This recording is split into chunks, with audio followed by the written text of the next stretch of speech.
지난번에 이어서 해외 동포와 역사학도 입장에서 바라본 윤석열 대통령 탄핵 사유와 관련된 이야기를 계속하겠습니다. 윤석열 대통령을 탄핵 세 번째 이유는 외교 때문입니다.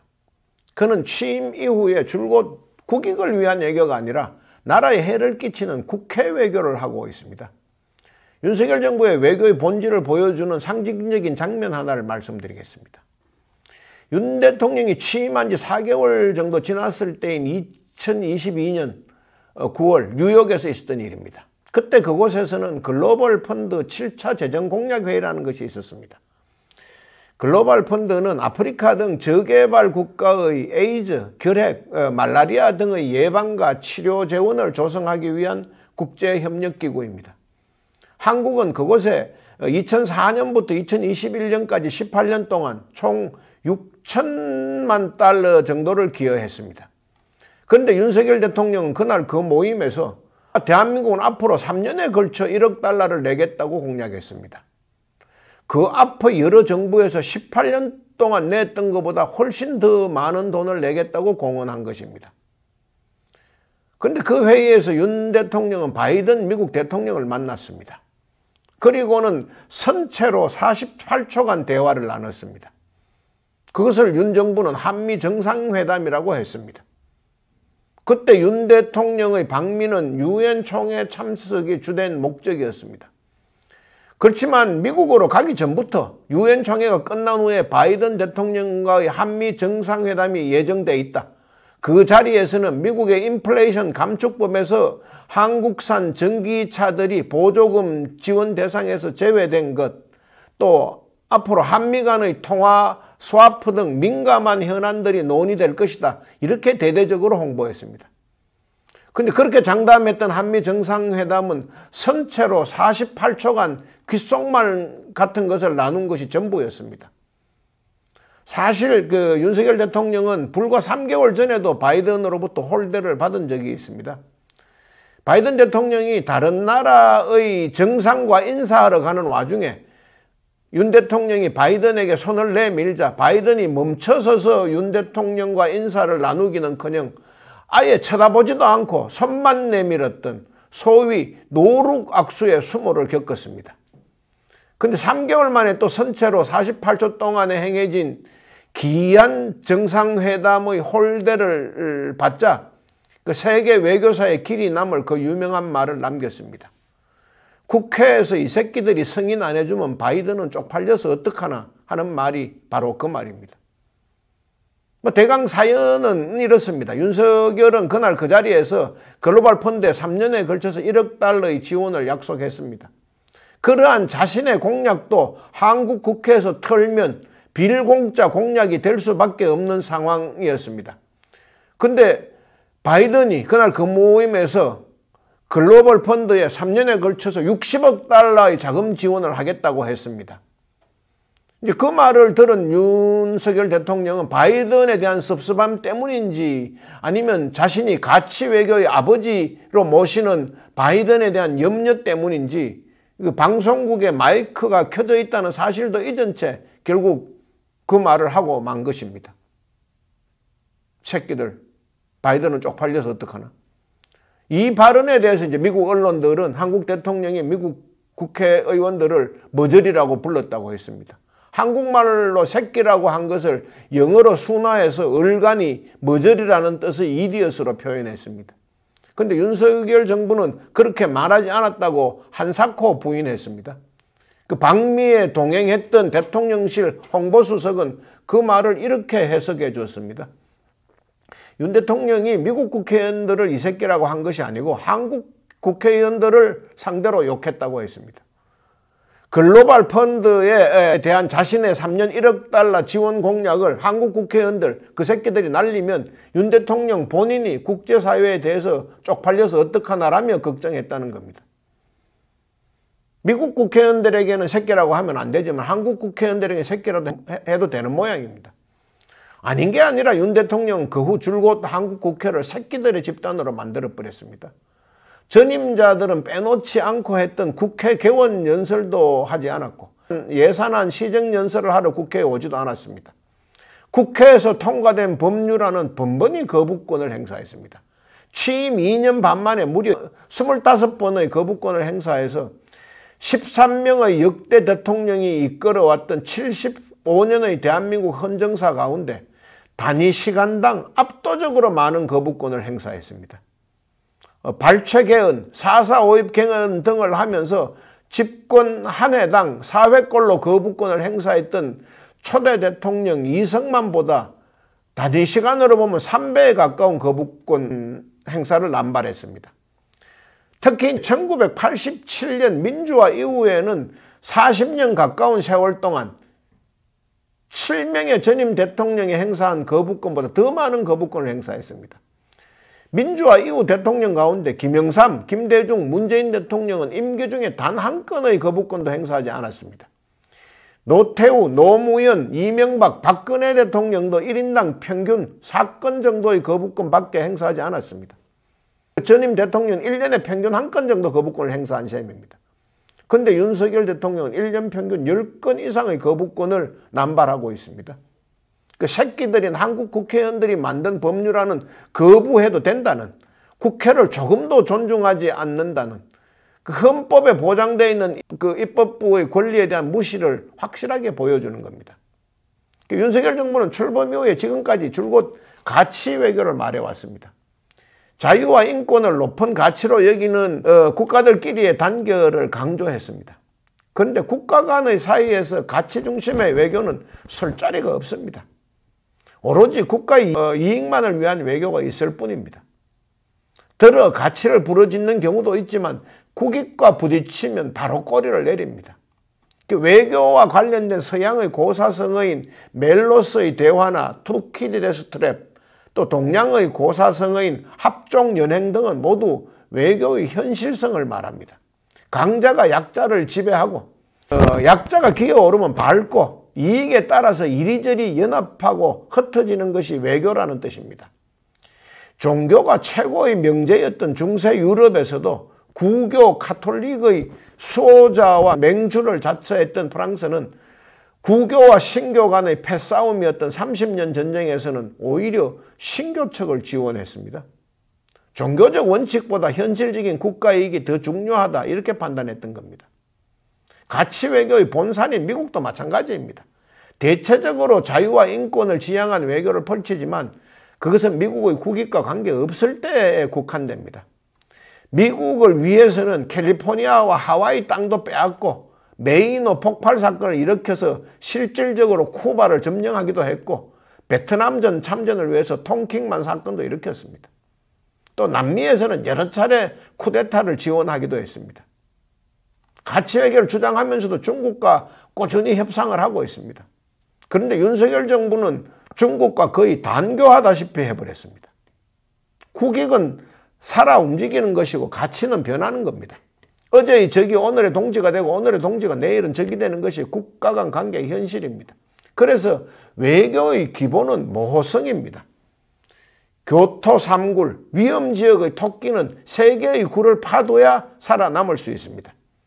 대한민국처럼 전쟁의 위험성이 있는 국가, 또 교역을 해야 살아남을 수 있는 국가는 가능하면 많은 나라와 좋은 관계를 유지해야 위기에 대처할 수 있습니다. 모든 상대를 대상으로 웃는 낯과 친절한 말투를 보여야 됩니다. 상황이 언제 어떻게 변할지 모르기 때문입니다. 그것은 교활한 것이 아니라 영리한 것입니다. 그래야 세계화 경제 시대에 공급망과 수출선을 확보할 수 있습니다. 그런데 윤석열 정부는 가치 외교에 올인했습니다. 친구와 적을 너무 분명하게 구분했습니다. 그런데 결과적으로 친구라고 믿었던 상대에게는 뺨을 맞았고 적은 더욱 많아지고 분명해졌습니다. 그 윤석열표 가치 외교의 가장 큰 역효과는 크게 2가지로 줄일 수 있습니다. 첫째는 단교에 가까운 중국과의 관계로 인해서 오로지 수출로 먹고 사는 대한민국이 지구에서 가장 큰 시장 가운데 하나인 중국 시장을 잃어버렸다는 겁니다. 결국 윤 정부 출범 이후 대한민국 경제는 나락으로 떨어지고 있습니다. 2번째 피해는 북한과 러시아의 밀착입니다. 사실 러시아의 경우 노태우 정부의 북방 정책으로 한국과 수교한 이후에 줄곧 한국에 우호적인 메시지를 보내왔습니다. 살 것과 팔 것이 북한에 비해 남한이 월등하게 많고 기술과 인적 교류도 훨씬 활발했습니다. 그런데 윤석열 정부는 러시아와 교류를 끊어버렸습니다. 우크라이나 전쟁을 빌미로 노골적으로 러시아의 반대편에 섰습니다. 게다가 북한에 대해서도 시종일관 적대적 자세를 취했습니다. 일단 유사시 서로 연락할 수 있는 비상통신망마저 모두 끊어버렸습니다. 정상 간 회선은 물론이고 남북 연락사무소나 판문점, 남한의 통일부와 북한의 조평통 등 기존의 연락망이 살아있는 것이 하나도 없습니다. 이렇게까지 북한과 단 하나의 연락마저 없었던 경우는 박정희, 전두환 정권을 포함해서 역대 모든 정부에서 처음 있는 일입니다. 남한 정부는 겉으로는 어른대면서도 알게 모르게 비료와 식량 등 인도적 차원의 물품은 북한에 제공해 왔었습니다. 어렵사리 평화를 관리해 왔다는 뜻입니다. 근데 윤석열 정부는 아프리카 사람을 살리는 글로벌 펀드에는 3년에 1억 달러의 지원을 약속하면서도 북한에는 쌀 한 가마, 비료 한 포대 보내지 않았습니다. 결국 북한은 러시아 쪽으로 살 길을 찾아 나섰습니다. 그리고 실제로 북한과 러시아는 지난 6월 달에 포괄적인 전략적 동반자 관계의 조약을 체결했습니다. 특히 그 조약의 4조는 전쟁 시 상호 군사 원조까지 포함하고 있습니다. 그야말로 냉전 시대의 북한 러시아 관계로 되돌아갔습니다. 남북한은 외교도 내로남불입니다. 남한이 미국과의 상호 방위 조약을 안보를 위한 것이라고 강변하면 북한도 러시아와의 전략적 동반자 조약을 외국의 침략에 대비한 것이라고 주장할 수 있습니다. 윤석열의 가치 외교는 그 빌미를 북한과 러시아 양쪽에 제공한 것입니다.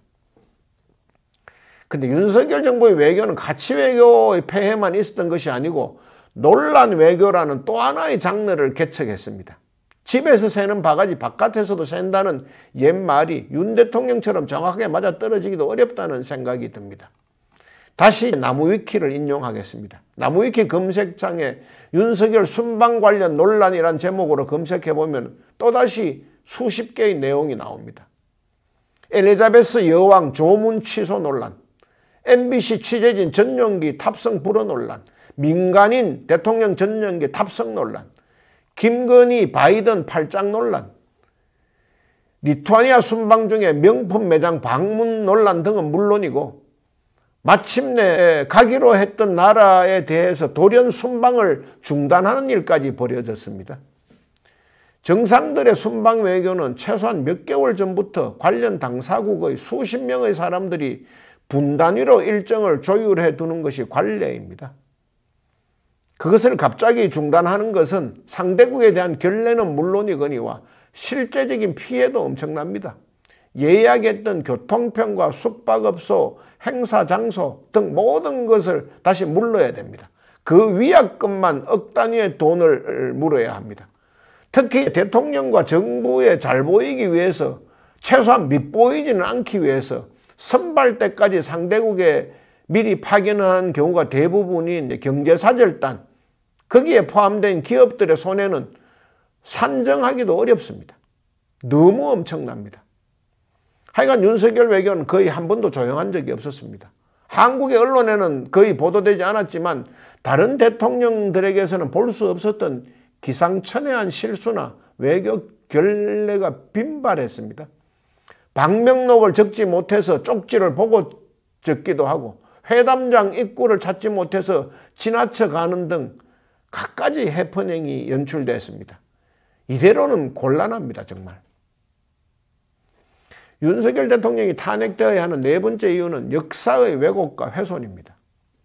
역사는 집단 무의식입니다. 의식보다 더 깊은 곳에 있는 것입니다. 같은 민족 구성원들의 피와 살과 뼈에 녹아있는 어떤 부분입니다. 한민족은 한반도에 살면서 임진왜란도 같이 겪었고 병자호란, 몽골 침략, 거란 전쟁, 일제 침략, 6.25 이런 것을 다 같이 겪었습니다. 이태원 참사나 세월호 사태 같은 것을 경험하면 아플 수밖에 없습니다. 나쁜 일만 함께 했던 것이 아닙니다. 수백 수천 번의 설 추석 등 명절도 함께 지냈고 가을거지가 끝나면 돼지고기 수육에 막걸리도 함께 나눠 마신 세월이 수천 년입니다. 또 한글이 만들어진 이후에는 가가 거교도 함께 공부했고 가까이는 2002년 월드컵 때 붉은 악마 응원도 함께 했습니다.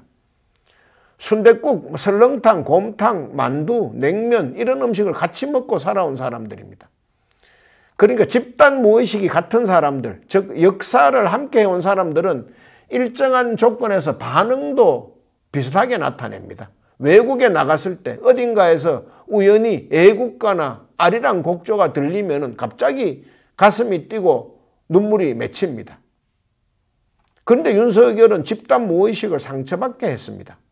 민족을 갈라치게 하고 세력 간 싸움을 유도했습니다. 건국절과 홍범도 장군 흉산 이전 논란이 대표적입니다.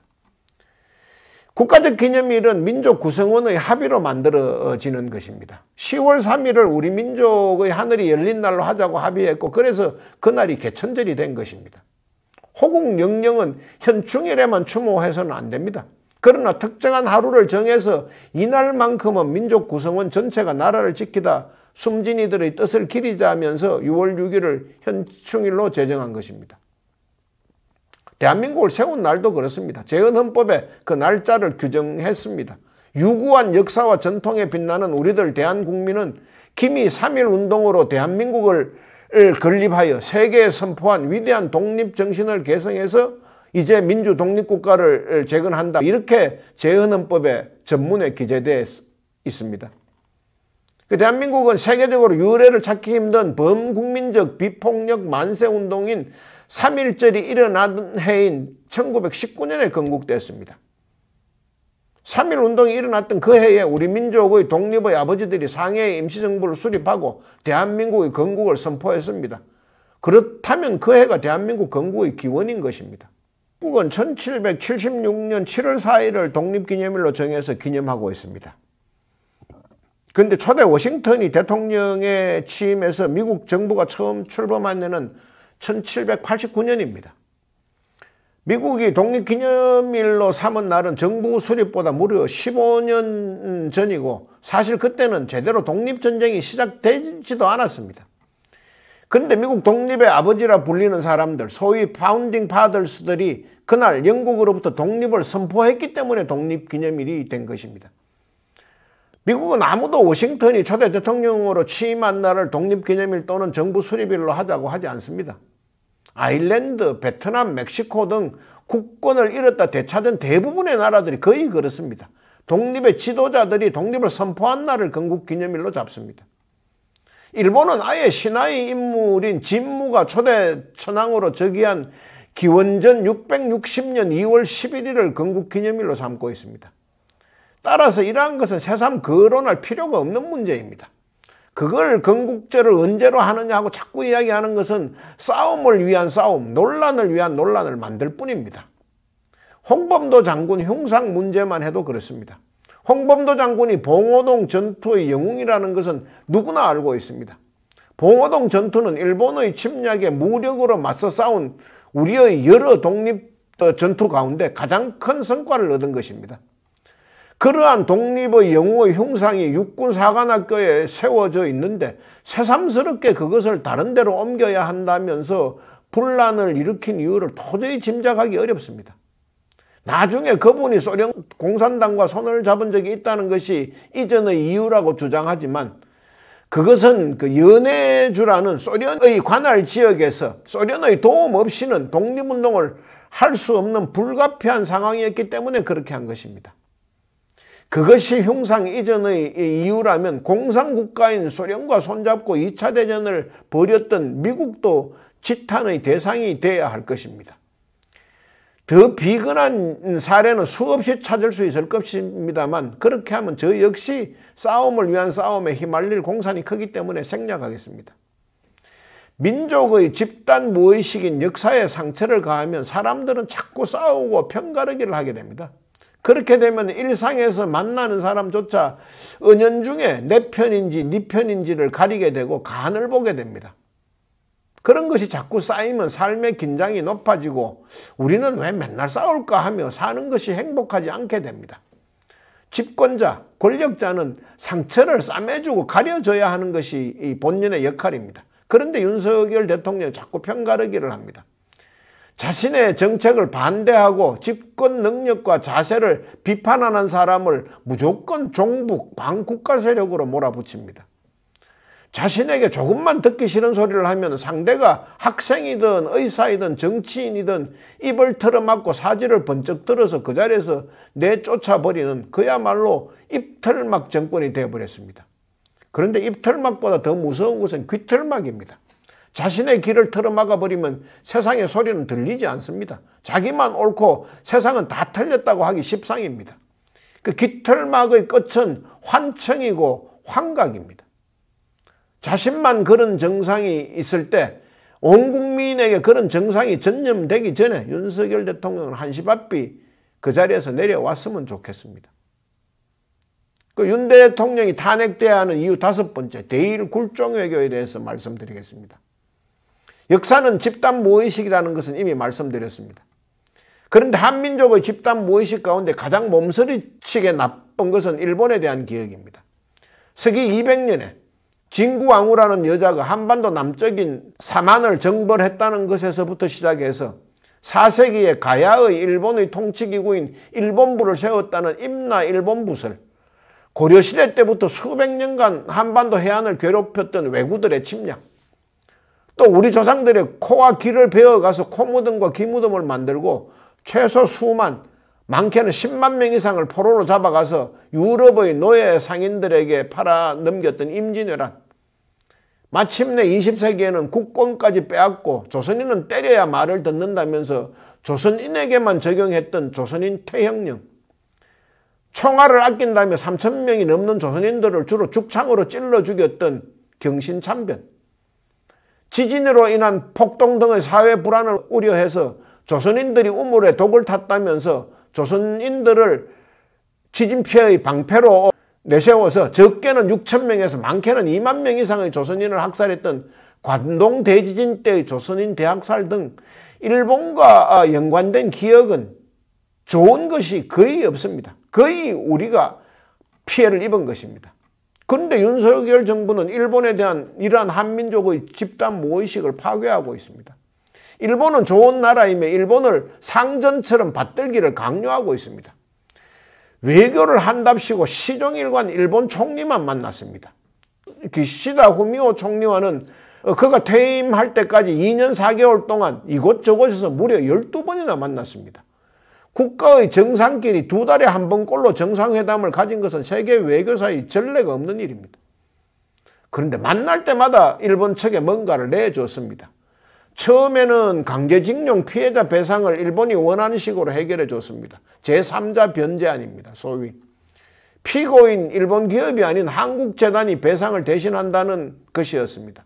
죄는 일본 기업이 지었는데 배상은 왜 한국 기업들이 하느냐는 질문에는 아무나 배상하면 됐지 하는 식으로 말했고, 일본 기업들이 사과도 하지 않았는데 왜 면제부를 주느냐 하는 비판에는 사과 한 번 더 받는 게 무슨 의미가 있냐 하고 답했습니다. 원전 오염수를 방출할 때도 주변 모든 나라가 반대했는데 우리 정부만 침묵했습니다. 또 일제의 강제동원 사실이 기록되지 않았는데도 사도광산의 세계문화유산 등재에 찬성해 줬습니다. 윤석열 정부는 이렇게 우리가 먼저 손을 내밀면 일본은 화답할 거라고 이야기했습니다.